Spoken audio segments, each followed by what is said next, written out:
goddamn idiot.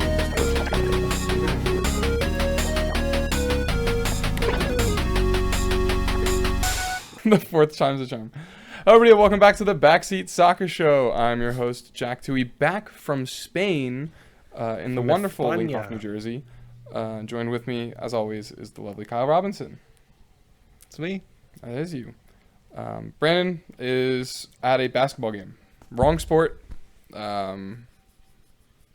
It's a Nets game. Who watches the Nets? What? Yeah, actually, all right, I know this is a soccer show, but who the hell watches the Nets? Look, I don't even watch basketball, but who watches the Nets? Who watches the Nets, bro? I don't know. Brandon, apparently. Brandon's the only one. Yeah.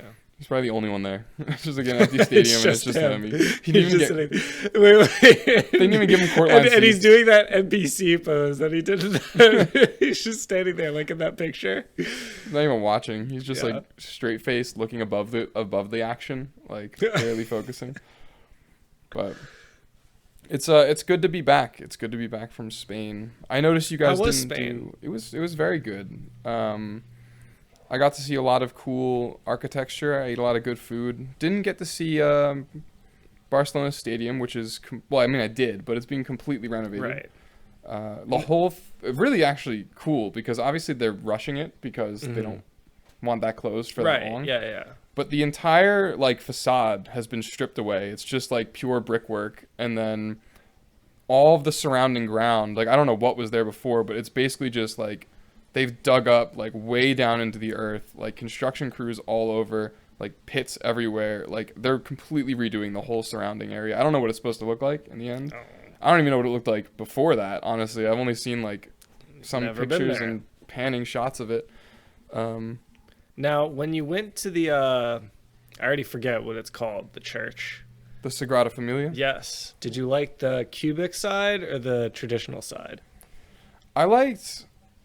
I don't know. I mean, I feel like the two sides both still had the big stained glass. Like when you walk in from where the tour side starts, which... on the inside, right? Yeah, when you come on the inside and you look towards the back where the front's supposed to be when it's done, I think, like where the pews start, all that stained glass and the different colors, like on the one side it's reds and oranges, and on the other side it's blues and greens. Like that whole hallway, it's nice, gorgeous, amazing. But I'm talking the outside. The outside, I think I like the more.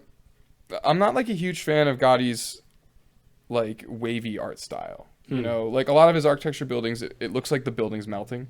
Yeah. Did you see that one? The one that has the Gaudi Museum? Yeah. Yeah, I hate that one. On the main street, they always terrible. Light it up. I mean, it's very cool and unique like art it. style. Yeah, but... It's refreshing. It's refreshing to see. But I don't love it. I think it's a lot more toned in on the actual Sagrada Familia. Yes, like, definitely. Like, that building is the one that we were just talking beautiful. About. The one that we were just talking about, though, the touristy or the museum one. Yeah. It's, like, really extreme. It is very It's very extreme. tastefully done on the church, I feel like. I agree.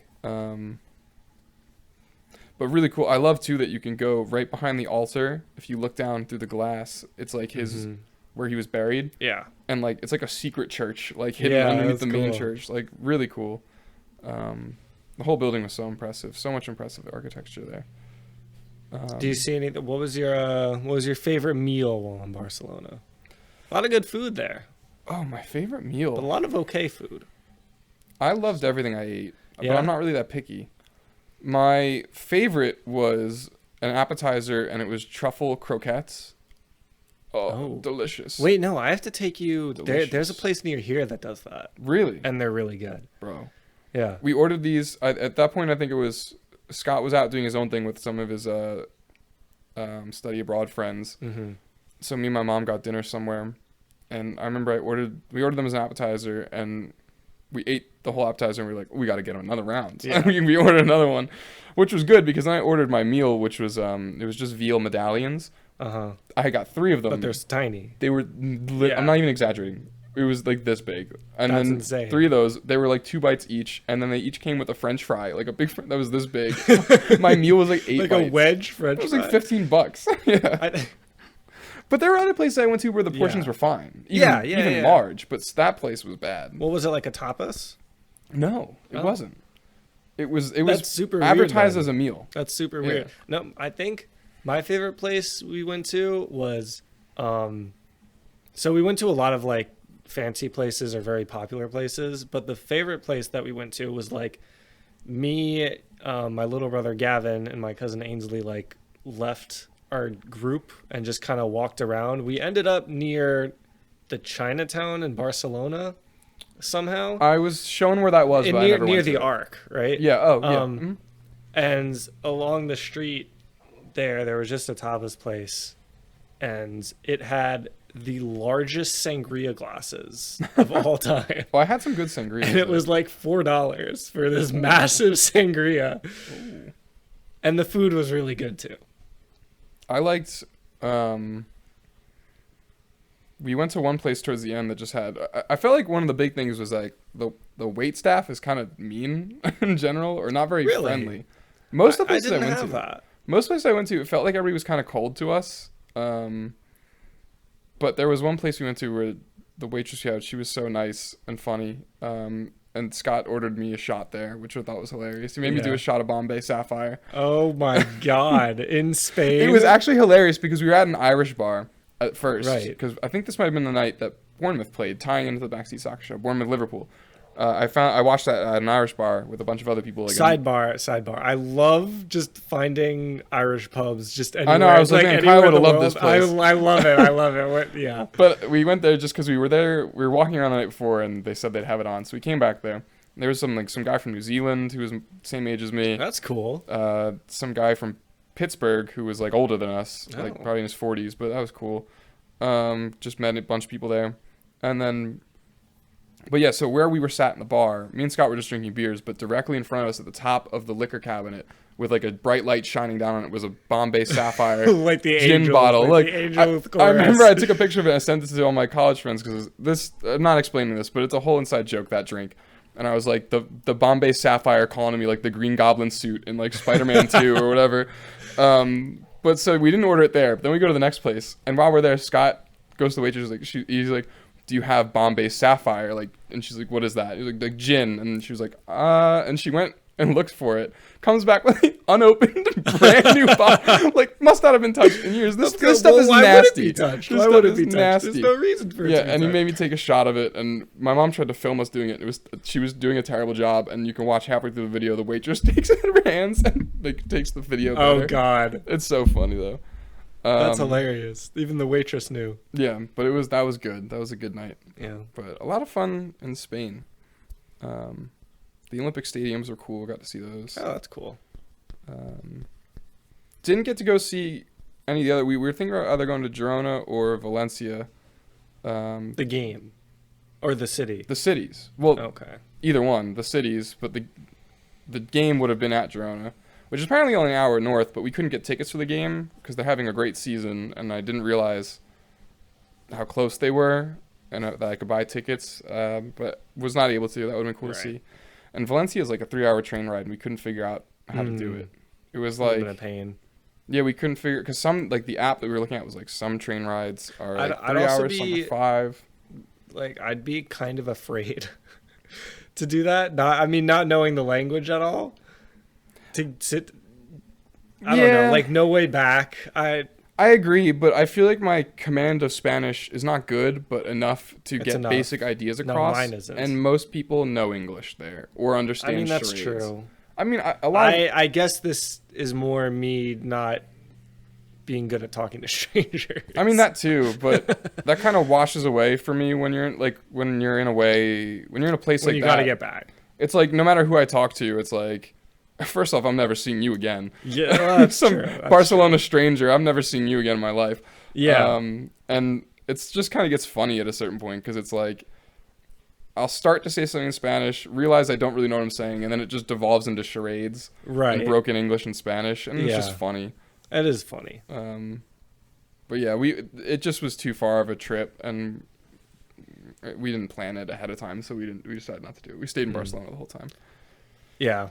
So we did not do an episode last week. Brandon and I actually went skiing Oh, really? last week with one of our soccer friends. And So he brings 10 fireball shooters to the mountain. Fantastic. Within 2 hours, he's had 7 of them. Awesome. Ready to party. He's driving us home. Oh, even better. Thankfully, we got there at like 9. We left at like 6. So he was fine by the time. But the fact that he just put down 7 fireball shooters in 2 hours. Did you guys have the other 3, insane. or were they just not touched? He had them later. I had a flask of Jameson and other stuff Fantastic. mixed in it. Awesome. What did Brandon have? He probably didn't think to bring anything. I told you Brandon had 7 fireballs. Oh, I thought you said your other friend did. No. He didn't drink. Brandon had all the fireball. Oh, yeah, that makes way more sense. Yeah. Was it Gio? No. Oh, different guy? It was Zito. Mike Zito. Zito. Oh, that's actually who I meant to say, but their names rhyme. Yeah. Yeah. But yeah, and so it was a fun time. Brandon had the most ridiculous wipe where he came off a jump and I was riding behind him and I could tell that he was never in a million years landing it. So he comes up, his skis just go up, his back like flies out, and he just gets absolutely destroyed. To be fair though, if anybody, now that I realize that was Brandon who drank all that, he can hold that, I think. He can. Which is the scary part, maybe. But it was funny that he had that much. Oh, absolutely. Wait. The other funny thing that happened was we went down. Okay, so first of all, so I've skied for a while, snowboarded for a while. So Pennsylvania hills are kind of like not very big, but so Brandon's wasted, and he wants to go down this double black, and it is very steep. So long story, so we go down the double black. It was fun. We raced down. Brandon didn't even brake. He just went straight down. And at the bottom, he's like, "Oh, that was awesome." Fast forward 4 hours. It's getting towards the end of the night. And we go down again, and he's sober now.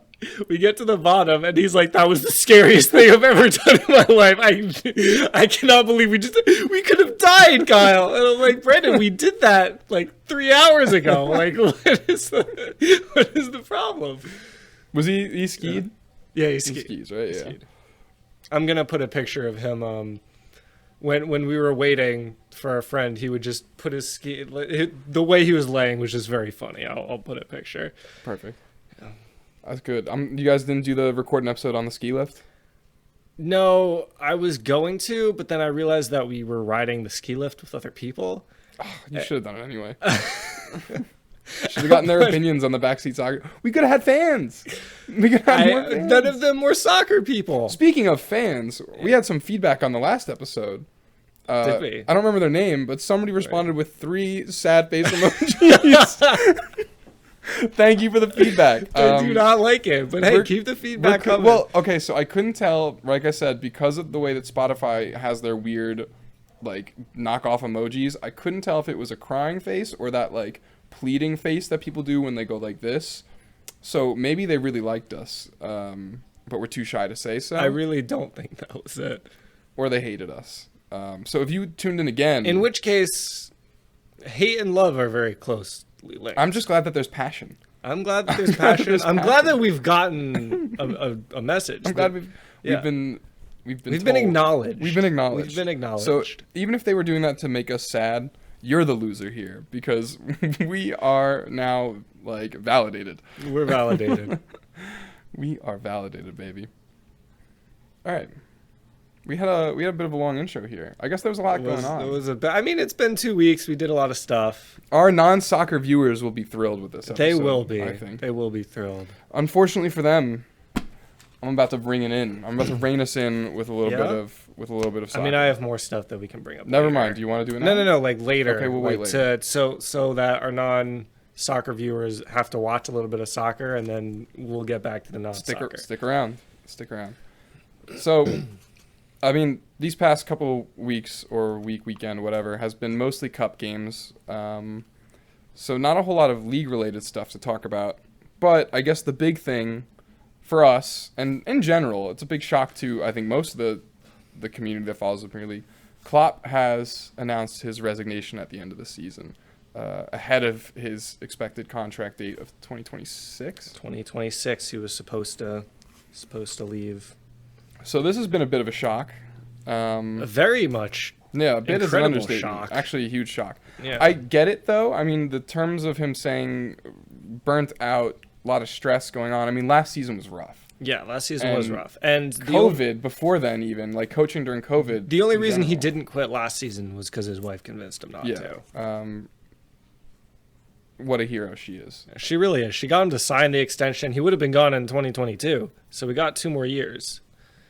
So this is going to be a big hit to Liverpool and the league, I think. Yeah, it's really a crazy shock. I mean, his reasoning, like his reasons make sense after he's explained it. You're like, okay, like I get it, but it still feels like it came out of nowhere. Yeah, and I feel like if it were anybody else, the fans would be like mad, right? Like if a coach announces that they're done ahead of like 2 years ahead of their contract, they're wiping their hands of the team, to put it bluntly. But it's just more like you can't be like he's done so much for the team. Of course you can't be. And I mean, he always said that he was just going to stay. He was going to see out the rebuild. Yeah. And he was going to stay until he felt that we were ready to go. And the season started, and he was like, "Oh, we're pretty good. We're ready to go. We're ready. We're pretty good. I guess I could leave now. Like that went well." The only thing I'm worried about is I'm wondering if there will be players who decide it's time to move on as well now that he's going. The only player that I'm like worried about is Trent. Really? Well, not that I think he'll leave, but he's the one I'm least worried about because, I mean, like Van Dijk, he has 18 months left on his contract. We haven't heard anything about a renewal. I mean, I feel like he will just because of his love for the club, but the timing makes me nervous. I can't imagine him wanting to go anywhere else. Is the thing. Look, I can't imagine it either, but things have happened. That's actually interesting. So I've never considered this at all, but where do you think he would go then? I've never even thought of this. The only team that I think he would go to would be Real Madrid. Yeah. Who's their Bellingham. Right back right there. No, but I'm saying who's their right back. Bellingham's there. Why don't I know this? No. I don't know, actually. Why don't I know this either? I don't even know who their left back is either. Who's their right back? Oh, it's the fuck is his name? Like you tried to check your phone, but they're right there. I'm using it to record. Whatever. That's gonna bother me. But regardless, I mean, it's Trent. He's one of, if not the best right back in the world. So I don't know. I mean, it's probably unfounded worry, but I don't think he's going anywhere, personally. But regardless, I think Salah, Van Dijk. Salah we can cash in on and continue the rebuild. And Van Dijk, while he's still world class, and he will be, he is getting on the older end. Yeah. I was saying, and not that I don't think they will, but I'm wondering what kind of conflict this might cause to players like, if it wasn't expressed, like Szoboszlai, Gakpo, like the recently joined players who might have joined us because they wanted to work under Klopp. Like, I think personally, from what I remember of hearing when he joined, I thought Szoboszlai, a huge reason why he came was probably to work under Klopp. Mm-hmm. But Szoboszlai, I think, also was a Liverpool fan. Yeah, I think he had other reasons. Yeah. But I think a big draw... I think for most of the players. I think for most of the players. I think the big draw is Klopp. So, I mean... And probably a lot of our academy kids, too, like especially the ones who've been playing now. Like Curtis Jones, I'm not worried about. Like Trent, I think he's loves the club. I guess same with Elliott, but maybe like Connor Bradley, who's doing really well. I mean, I think he joined recently anyway, but maybe he really wanted to work with Klopp. Yeah, that's an interesting thing because one of the commentators during the Fulham game mentioned that, you know, sometimes when a manager leaves, even if everyone else likes them, a player might be happy because they haven't been getting opportunities. But I don't see that under Klopp. I feel like there hasn't been a player who's been frozen out of the squad. So everyone's, even the young players, everyone's been getting a lot of opportunities. So I think, like you said, if a manager comes in who doesn't have that same sort of philosophy, that could be a thing for younger players to look at and think it might not be the best to stay if they're not going to get a good look in. Yeah, I mean, especially if you look at like if we're looking at Bradley, Kwanzaa, Beck, McDonald, who just made his debut. Mhm. Yeah, Klopp has been playing, especially this most recent season, a lot of the youth players. And you might think that you actually now have less of a chance at playing with the new manager coming in. Right. Like some managers, I feel like barely play their youth players at all. Yeah. And I'm sure the thing is it's the same team, the same approach to getting a new manager as they used with Klopp, right? I mean, you had Edwards in the backroom staff, but the head of data is doing the managerial search. So I feel like they're going to be looking for the same qualities that Klopp had. I'm not really worried about it. I mean, you can say what you want about FSG, but I feel like when it comes to this kind of administration work, they don't mess around. Yeah. Like I'm sure they've been working on this for a while. I don't expect the Liverpool ownership to panic buy a manager or something, right? Like they have plenty of time to look. I'm sure they've already had a backlog of candidates. I'm sure they're already talking to people. But I guess the big question is, who could it be? You know, like I Oh. have it's a little hot in here. You think, right? I have no idea. I don't really know. I don't really know. Do we wear the same? Do we? This is so awkward. Dude, Oh. I cannot believe. Oh. You got to go home and change. But terrible bit. Awful bit. Hall of Fame worst backseat soccer show joke. I think it was funny at first, but neither of us made any thought as to where it was going to go from there.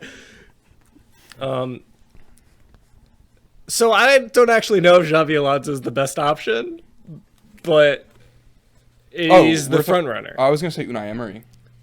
Oh. This was actually a coincidence. That would have been a better bit if we both suggested that. Damn, I should. So Unai Emery. No, all right. So for realistically though, we were gonna say Alonso. I mean, it's just like a.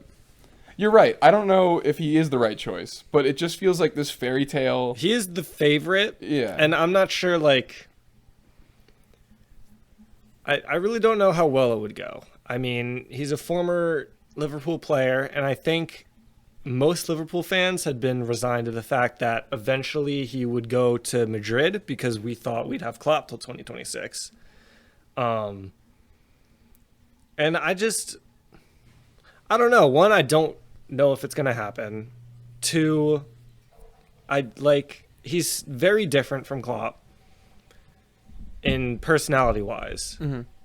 And obviously, he doesn't have a lot of past jobs. I do prefer his pathway. If we're comparing him to other former players, he started with a youth team, then went to Real Madrid B, I believe.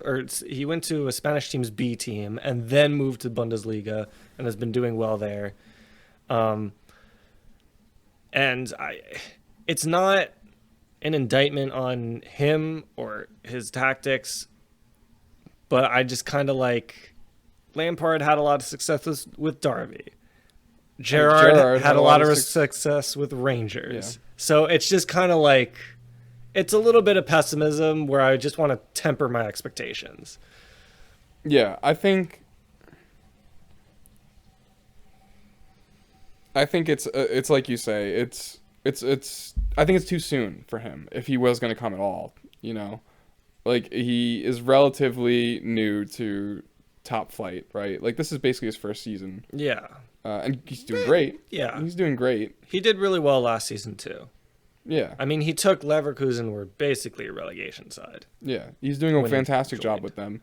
I wonder too if he'll stay with them. That's another possibility. Like he might be very happy especially there. If they miss out on the title, he might want to try again. Mm-hmm. Although it does really look like they'll win it. Yeah. Well, it's getting close again. Yeah, I but think it it's a could 2-point difference now. it could also depend on what happens in the offseason, because usually what will happen is a team will do really well and then Bayern will buy all their players. So maybe Alonso could be thinking, this project is basically like at that point he would need to rebuild Leverkusen. So then Right. why not go do it at Liverpool? There is that. I don't know if it's actually been confirmed, but people have been talking about that release clause in his contract to any of his former clubs could buy him out. That sounds so oddly specific. Wait, like former played at clubs? Yeah, like Liverpool, Bayern, Real Madrid That seems like such an could oddly buy out his contract. specific clause to have as a manager. That's why I said I don't know if it's real, but Yeah, that I've sounds seen like it too good to be true. Well, I've seen it been talked about, like not just by idiots on Reddit. Like I did see, I forget who. I was watching some Sky punditry where they mentioned it, so I feel like it might be real. Okay, but sometimes there's also just idiot pundits on Sky. I mean, yes. No, you could be right. I didn't actually hear anything about this, so I don't even know. But Yeah. it does sound like a too good to be true It sounds weird. contract clause, especially as a manager. Like as a player, Yeah. I almost feel like it makes sense, more sense. Really, as a player, I feel like it Actually, would maybe make not. less sense. Maybe not. That just seems so odd. I don't know. It seems so odd to have. Like who would have added the contract in? Leverkusen when they signed him? No, he would have. He would have added the himself? clause to be like, if I have success here, I'd want to be able to go. So he just goes to every managerial club he goes to, and he puts that clause in every time. Oh, that seems weird. I don't know. No, I'm not disagreeing with you. I'm just saying this is what I heard. I don't know.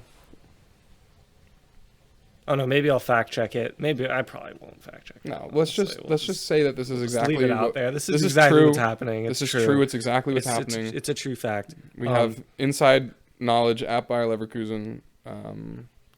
Before we I get know off, a guy who knows a guy. before we get off Klopp, I just wanted to ask, because I've seen this question a lot, is if you're doing a top 5 Premier League managers, and we're assuming that it's Sir Alex Ferguson, Klopp, Pep, Mo, and Wenger, how would you rank them? I have no idea. I feel like I can only speak on Pep and Klopp, to be honest. That's fair. Um, Okay, well there. Pep versus Klopp. Who do you think? I guess it's kind of an impossible question. as far as accolades goes, Pep. I feel like in terms of his career accolades, like what he, like the titles and awards he has. But I feel like in terms of the best work that's been done, Klopp is my opinion. I don't know. Like I feel like Klopp has done more with less, is what I would say. And I think that shows how versatile he is. I mean, both of them have changed the game in terms of tactics. Yeah. So I feel like they're even on that, personally. Or it can't be compared because they've changed it in different ways. But have both had significant impacts on the game. I mean, Pep has done a lot, but with really great teams.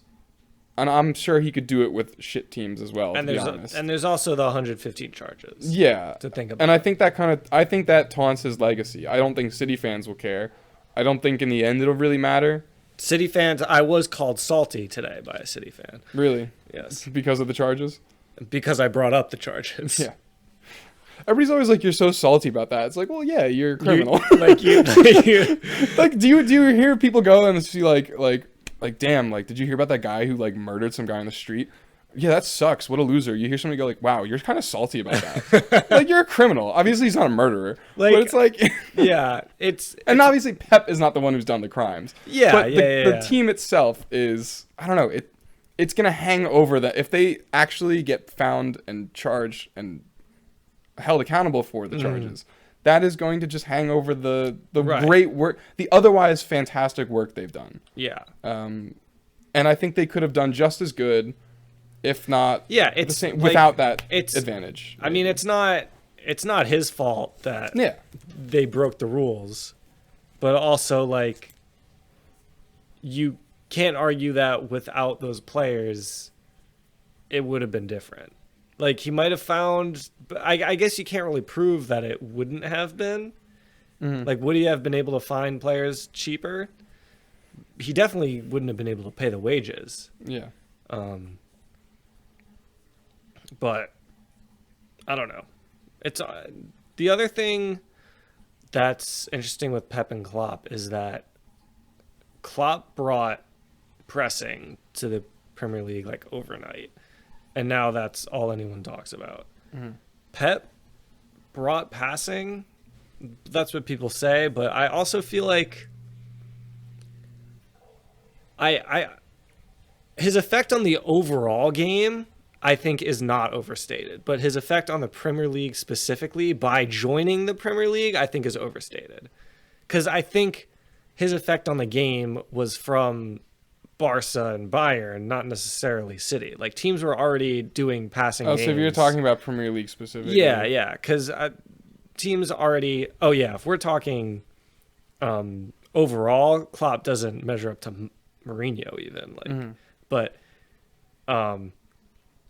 yeah, like if we're talking about the Premier League, like Arsenal had a passing game. Like teams had been introducing that. It accelerated a lot when Pep joined, but it was already trending that way. Mm-hmm. So I feel like it's a little overstated because the effect was from his other teams. I think too, what Pep brought more to the Premier League, and maybe not to the Premier League, but did in the Premier League, is I felt like he was just more willing to change his tactics completely randomly on the fly. Not randomly, but just wildly make changes to his lineup and his style of play. And it would work a lot of the times. I mean, there were times where it wouldn't, but I would say far more often than it wouldn't, he would come out with some crazy tactical change and it would completely work. And he would look like a genius. Yeah. I mean, he has brought the John Stones role, mostly, the libero, back to popular use. I was going to say inverted fullback, but he had already been doing that at Bayern. Like, it wasn't incredibly new when he used it at City. I mean, it was new to the English people who apparently had never heard of it before, but he was doing it at Bayern. Right, well, but then to your point, you could say that he brought that to the Premier League. Yeah, I guess. Yeah, you're right. But the real thing he brought was the superstar manager quality to the Prem, along with Klopp. Although Klopp wasn't really a superstar before he came, but Pep brought that energy. And I think the thing is that the Premier League hadn't really had a figure like that since the late 2000s, early 2010s. So there was like a 4 or 5 year period where there wasn't really that star power. And then suddenly you had all these other managers gaining star power because they were matching up to Pep. And now they're being measured on how well they matched up to Pep. Right. Yeah. The funny thing, too, is when you ask me about, like, even Mourinho, like, I know his career has been amazing, but I feel like since I've started watching, Mourinho's kind of been mid. Like, he has not had that much success, I feel like. Yes. In terms of trophies. In terms of trophies. Yeah. Yeah. In terms of, like, it feels like his teams have not done that great. Yeah. Since I started watching, like, in 2018. Yeah. Man United did okay. I think he well overperformed with the systems that they had. But to place. the point, saying, like, if I were to look at what he's done in the like past for the 6 Premier years I've been League. watching. Right, not much. And even outside the Premier League, even the teams outside the Premier League. In the last, yes. Like, comparing them to Klopp and Pep, I'm like, he's not doing anywhere near as what they're doing. But you are erasing. Yes, I'm erasing his history. Of course. Because I didn't see it. And I'm not saying he doesn't have that history. Like, my point is that I'm well aware that he has that history. Yeah. And I know about it. But it's like my opinion of him is skewed because of what I have directly watched with my own eyes. That's true. Yeah, has been like fair. He's all right. Yeah. like he seems overrated to me. Yeah. But I know he isn't. I know that's just me Yeah. seeing him at I don't know. It was Roma. Roma's all right. And where was he before that? United, yeah. They're all right. Yeah. I don't know. Like, was he only at United and Roma? I thought there was one more somewhere. Not between them. Really? He was at United, took a break, went to Roma. I'm thinking of the break, maybe. Yeah. Where was he before United? Chelsea. Chelsea. Did I ever see him at Chelsea? No. Yeah. Okay. We're dating, Jack. Yeah. Yeah. It's outing me as like I don't know what I'm talking about at all. Yeah. I don't care though. I like how we just took, that was probably like a 3-minute break on going over where Mourinho was. Yeah. Where's Mourinho? Where's Mourinho? Where in the world? Not is at Roma Jose anymore. Mourinho? Yeah. He might. I saw something again. No idea how reliable this is. That he might go to Barca now that Xavi stepped down. That'd be hilarious. That'd be really funny. Yeah. I do love. I do. What I have love seen from him. Mourinho. What I have seen from him is the way he acts, which is I love it. hilarious. Yeah, At times, I think unacceptable behavior, but hilarious. But it's funny. Like hilarious. I will say, maybe the most entertaining manager in the game. very fun to watch. Some would say. Yeah. Speaking of, Speaking of, Kyle had this wonderful idea for us today, a little segment on the most fun to watch 11s, and we're going to do our comparison of the season, right? and we're gonna try to agree on 11 so that I don't have to make 2 graphics this time. Yeah, so we're going to compare our 11s. And we'll do head-to-heads on them. So this is the Premier League this season, who has been like the most fun to watch. And fun to watch doesn't mean good. It's entertaining. So if Could just they've be been entertainingly bad, that counts. So why don't we start with goalkeepers? I've brought Pickford to the table. That's a good pick. I actually had 2 for these. Okay. Should you state your case or should I state mine and then we go back and forth? State your case, and then we'll... So at first, because I picked my goalkeeper very early in terms of fun to watch, and I was thinking more pretty good, I went with Vicario. That's a great pick. I think it's a good pick. And then you started to say that it could be bad. It could be bad. And I thought Onana. Yeah. And I think I'm not going to do Onana as my final, but that's like my runner-up. I don't have runner-ups for any other position, but he's my runner-up for the goalkeeper. But Vicario, just because I feel like, to me, comes out of nowhere. I know he doesn't come out of nowhere. He probably was very good at... He was in League One, France somewhere? Serie A. Oh, he was in Italy. I thought he was in France. Was he in France? I have no idea. I don't know either. To me, he came out of nowhere. Because we only watch the Premier League. And basically, to me, was an unknown name, starting as the new Spurs keeper. Okay, but this isn't about that, Jack. It's fun to watch. I know, and he has been fun to watch. Yes, no, but I agree with you. But I don't think we need the prelude. We can just go to... You're telling me to shut the hell up. Yeah, I am telling you to shut the hell up. Because we don't need this information. He makes crazy saves. The crazy saves, the 1v1s, the he's passing. Good at 1v1s. Sometimes the passing goes bad, and that's fun to watch. Yes, he's very fun to watch. I agree with you. So I went with Pickford because the shithousery when it's not against your team is absolutely hilarious. You're right. Like, it's so funny. And also, he does make great saves as well. As much as I hate to see it. So he makes great saves. He looks like a T-Rex. Oh, He's very funny to watch. I do like making fun of him whenever I watch him. He's fun to make fun of. Like, it's very entertaining. So I don't know which one you want to go with. I might give you Pickford. I think we'll go with Pickford. The one that sells me on Pickford is that I like to make fun of him when exactly. I watch him. Because that makes him so fun to watch. And that makes him fun to watch. That makes him fun to watch. And I mean, come on, when he's doing the pens and he's smashing the crossbar for some reason. We didn't do Emi Martinez either. Neither of us said Emi because Martinez. he hasn't been that fun this season. This season he hasn't. hasn't. No, he did have one very fun moment, I feel like. Which one? What was the game where he was... Oh, he was totally shithousing. It was against Brentford. Yes, I think that's the one. That was very funny. That is true. We have forgotten about Martinez. But I think Martinez has had... This season, it's not been... If we're talking this season, he's had a couple of funny moments. Last season, it was the entire season. Yeah. And I think that may have lowered him. Also, I feel like I don't see... I also haven't... The other factor is I haven't been watching that much Villa this season. All right. Well, so we do have to go for on the sake of moving on, we'll go Pickford. All right. You start us off with your right back. With I think my we right might back. have the same one. I actually purposely went out of my way to try to pick somebody who was a little more random. I went with Matty Cash. Okay. I feel like of what I've seen from this season, and I've only watched a couple of Villa games, I feel like he's a very different right back from, say, who I imagine you're going to pick Trent. Yes. I feel like Trent's fun to watch because he does this crazy stuff every now and then. Not every Trent's now and then, just all the time. silky. He's I love silky. it.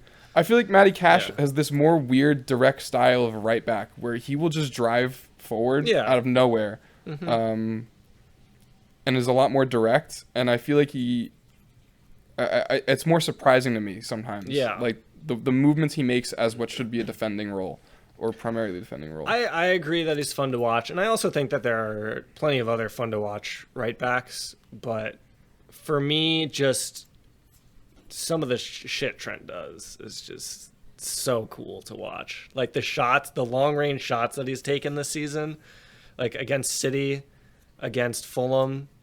He has been taking a lot more shots this season. He's been very entertaining. I feel like season. his confidence has and really also gone through the roof. to add to the fun to watch, like the 1v1s, people say that, you know, he's terrible, but whenever I watch his 1v1s, it's more entertaining to watch because so many more wingers take him on 1v1s because they think he can beat him, and they do sometimes, but it's fun to watch. It makes it more fun to watch, I think. That's a good point.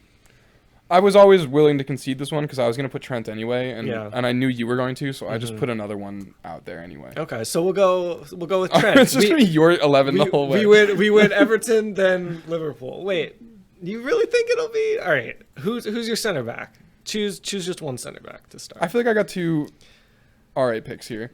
I did two Liverpool. I did Konate.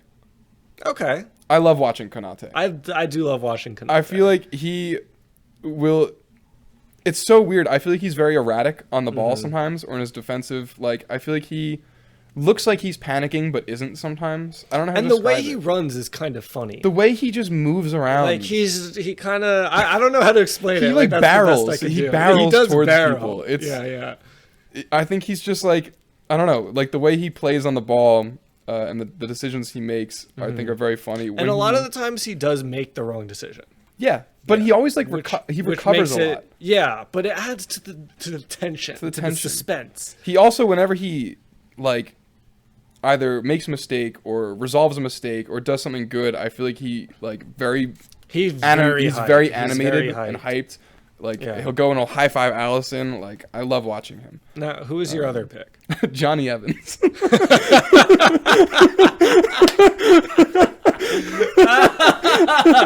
So he's in because that's so true.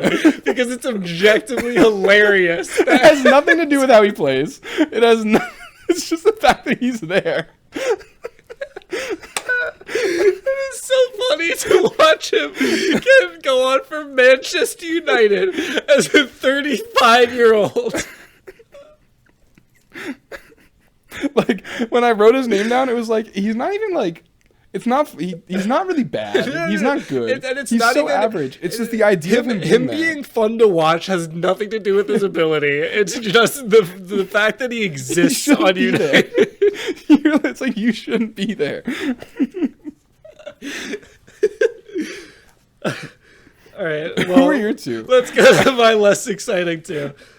The first one, you could probably guess, is Anderson because I love him. I did think you'd have him, and his passing range is just glorious. It's immaculate, and he scores goals. He's fun to watch. This is the next one I'm going to push harder for, which is Romero. Okay. Because I mean, one, he's a pretty decent center back. Two, the tackles he makes are just like so stupid. There was one against Chelsea where like he could have just won the ball, and instead he just swings like his foot is up to the player's knee, like he's following through. He's like scissor kicking, like it's just. And then he will argue with the other team. He's another shithouse kind of player. You're right. That's actually, he's a walking suspension machine. He is a walking suspension machine. I think we should do Evans and Romero. I think Evans and Romero is a hilarious Evans and Romero backline. is a really good so backline. good. That's a really good backline. Now, left back, I had a lot of trouble picking. Because I was going to go Robertson. But one, he's been injured. Two, he hasn't been that fun to watch this season. This is true. Because he's been playing, like, because of Trent's inverted role, he's had to play safer, so he's not been that exciting.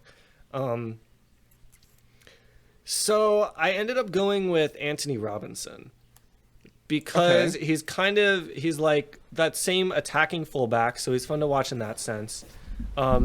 He's a decent defender, but he makes a ton of mistakes, so it's fun to watch. But overall, I don't really have strong feelings about the left back. Well, that's good that you picked somebody different because I gave up and went with Robertson. I couldn't think of anything. Do you agree with what I was thinking about him being less fun to watch this season? I agree, and you're right. He's been injured. So if a condition on this is that they had to have played this season. I mean, he did play this season up until he did. October. And he is a shithouse, Robertson. It's true. The game where was that last season where him and Pickford got into? Yes. That was last season. Where he started laughing at him? Yeah. That was good.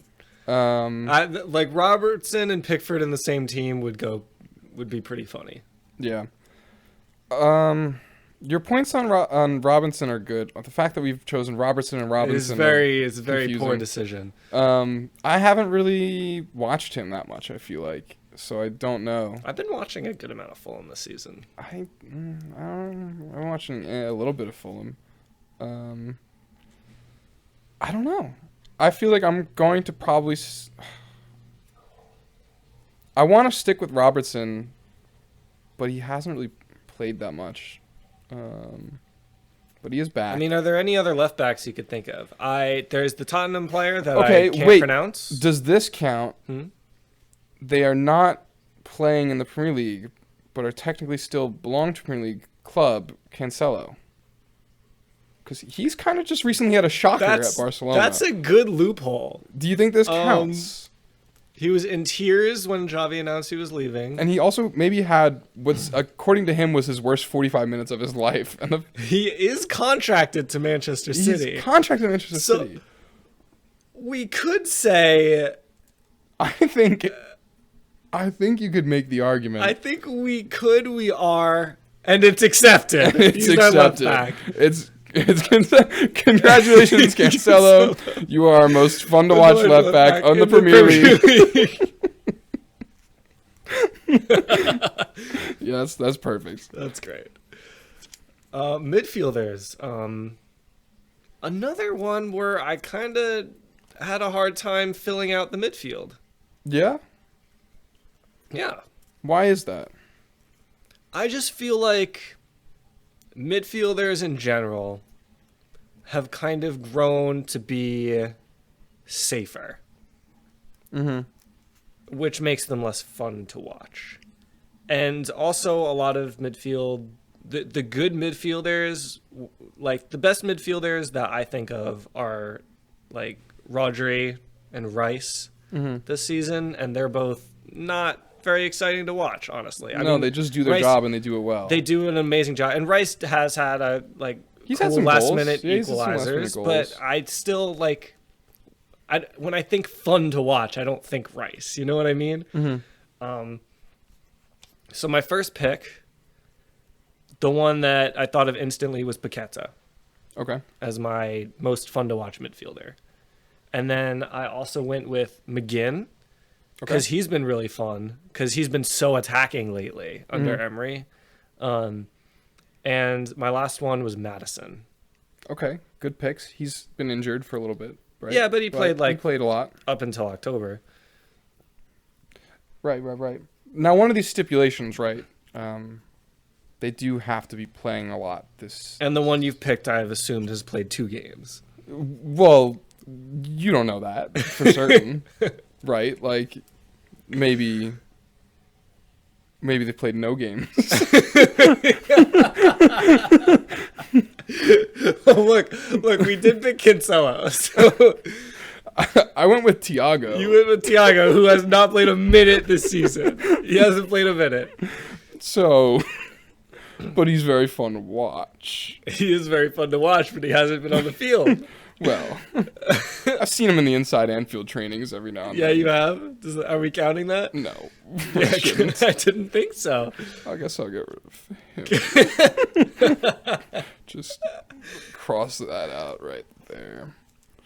So my 2 midfielders. Was another one of them who's played 2 games. Maybe. No. Okay. He's one of my wingers. My midfielders that are remaining are Curtis Jones, Okay. who I think has absolutely excelled this season. I feel like it was only like just I'm doing more context again, but it feels like only a year or two ago people were like Jones is not going to make it, he's not cut out. Yeah. But I feel like he is to me like a rock solid staple in the Liverpool side. He's very aggressive in terms of attacking, I feel like. He's allowed to go into that role. He didn't seem like he was improving until Klopp put him in an attacking role. Yeah. And then he's been amazing. I think he's honestly deserves a shout for the Euros for England. Yeah, I think he's been doing a fantastic job. He's a very dynamic midfielder. I feel like he just gets forward well. He retains the ball well. He wins the ball back well, I feel like. And I just like, I don't know, I just like watching him play. I like the way he moves around. When he scores goals, it's fun. Yeah. Always good to see somebody like that score for their home team, their hometown. That is great to see. And this is just by way of who he is. I've also picked McSauce, McTominay. Yeah. I mean, I don't think he's very fun to watch, but Again, but it's kind of like Johnny Evans, where it's like he's not that fun to watch, but like the fact that you're there. I did actually consider McSauce as one of mine. I think he's fun to watch when he's playing attacking mid, but when he's playing in the double pivot, he is damn near unwatchable. Yeah, okay. Like, it's actually painful to watch. I feel like if this were for McSauce Scotland, this would be a good shout. Yes, that'd be But a great shout. as far as United goes, So out of your 3, because I feel like I have to give you one, we'll can take Jones. We'll take Curtis Jones. So between my 3, I think Paqueta has to go in. Yeah. And And then so your other do two you are- think Madison or McGinn? They've both been fun to watch. They've both scored goals, had assists, been very dynamic, been very important to the way both teams have played. Both teams are playing fun to watch games. I might just be biased because I've seen more of him, but I think I would go with Madison. All right, so we have a midfield of Jones, Madison, and Paqueta. That's a fun to watch midfield. Jones, Madison, and Paqueta. Paqueta. You said McGinn. Did I really? I think so. Okay. That's what I heard. Jones, Madison, Paqueta, though. But that's a good midfield. You're right. That's a great midfield. It's very fun to watch midfield. So let's start with, I don't know where you want to start. Well, let's just do my left wing because we can remove it right away. Okay. I went Matoma. How much has he played this season? I don't know. And he's been bad. I was thinking of last season. Well, okay. But Well, so we'll cross him out. I went with probably a more controversial opinion. I went with Willian from Fulham. Really? Yeah, because I just think when I watch Fulham, he's just, whenever he gets the ball, like, he has such a great change of pace because he just kind of walks with it. And then all of a sudden he moves, and his touches are really good and his crossings are really good. But there are a lot of other left wingers who could go here. I mean, you have Doku, who I don't really love that much, but he'd be a popular pick. I think Sterling would be a good pick for this. Ooh, I think entertainment-wise, I think I would say Sterling. Yeah. As if I had to pick somebody who So played. there's also Diaz. Wait, I had some others. Diaz makes me mad, though. And there's Sometimes. Grealish. You could do Foden. I'm not picking Foden. You could say Rashford. It's pretty funny to watch. Oh. So who are we I'm thinking between of those? Rashford and Sterling. So we're against Willian then. Yeah. All right. And well, I honestly I liked Willian. Well, I meant as in I'm going to choose somebody against Willian. Yeah. But Oh, we okay. could I still got you. But Willian's still in the Yeah, the I just debate. can't say. I honestly feel like I barely recall watching him at all. Is Yeah, my okay. problem. Between Rashford and Sterling, didn't Rashford just like skip training recently? Yes. That's kind of funny. And he, for some reason, didn't come to the game against Newport County. Also, very entertaining to me. And the fact that he doesn't score ever is very funny. But I'm gonna say my player is gonna be Rashford. Really? Rashford over Sterling? I feel like Sterling was very entertaining in the first half of the season, or not first half, but when the season started, I feel like he's not been as entertaining as of late. He hasn't been playing as much. Yeah. Which makes no sense to me still. Yeah. Over Rashford, I'm still going to say Willian. Because my pick was basically forfeit anyway, I'm gonna give you Willian. All right.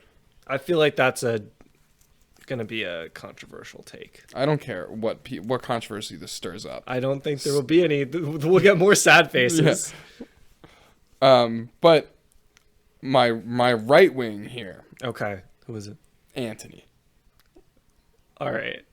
I went with an actual. What is more entertaining than a winger who has not scored a goal or had an assist in the entire season so far? And the spins. And the spins. Come on. Okay, so who's your real choice? It's joke answer versus not even serious because they both apply to the prompt. But yes.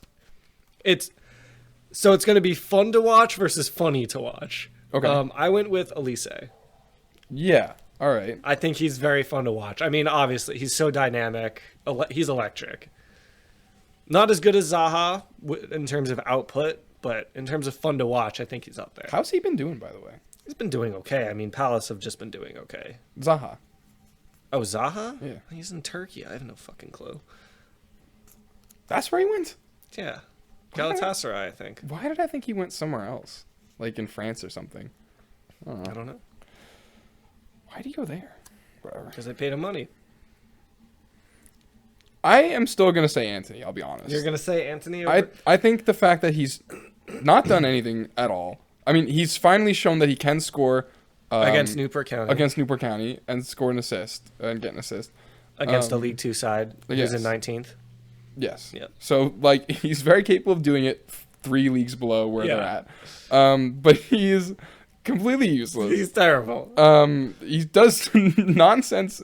One of my friends sent me the clip again of him just doing the spins with nobody around him. Yeah. And he's literally me when I play FIFA and I just spin the stick around because I don't know how to do skill moves. The other funny thing with Anthony is how petulant he gets. Yes, and it doesn't go his way. He's got a terrible attitude. It's terrible. Yeah, I'm gonna give you Anthony. Right, like he comes out onto the pitch and he does absolutely nothing, and then he gets mad and then he gets sent off. Like, I don't know if he's gotten sent off, but he gets carded. He absolutely gets funny. carded. It's still funny. Hilarious. And he's terrible.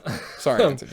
I do think we have the same striker. I do think we have it's Darwin. Yes. The answer has to be Darwin. It's Darwizzy. Because I mean, he's hit the post 6, 7 times. That's hilarious. It's the way he just runs at defenses is hilarious. When he scores the most outrageous things, like he's just fun to watch. Yes. I mean, you could say there's an argument to be had whether he's good or bad. I personally think he's good. A lot of people say he's bad. Good. But even if you think he's bad, it's still fun to watch. I think the thing is that like the bad highlights are what gets shown to players who don't follow the games. That's true. At this point in the season now, I feel like his goals and assists. He has 10 goals and 10 assists. Like he has very good numbers. Yeah, he has good They numbers. should be like 25 goals and like way more. They should be way higher. They should be way higher. But he is not bad by any like you can't really make the argument that he's a bad he's really funny to watch. Yes. Yeah.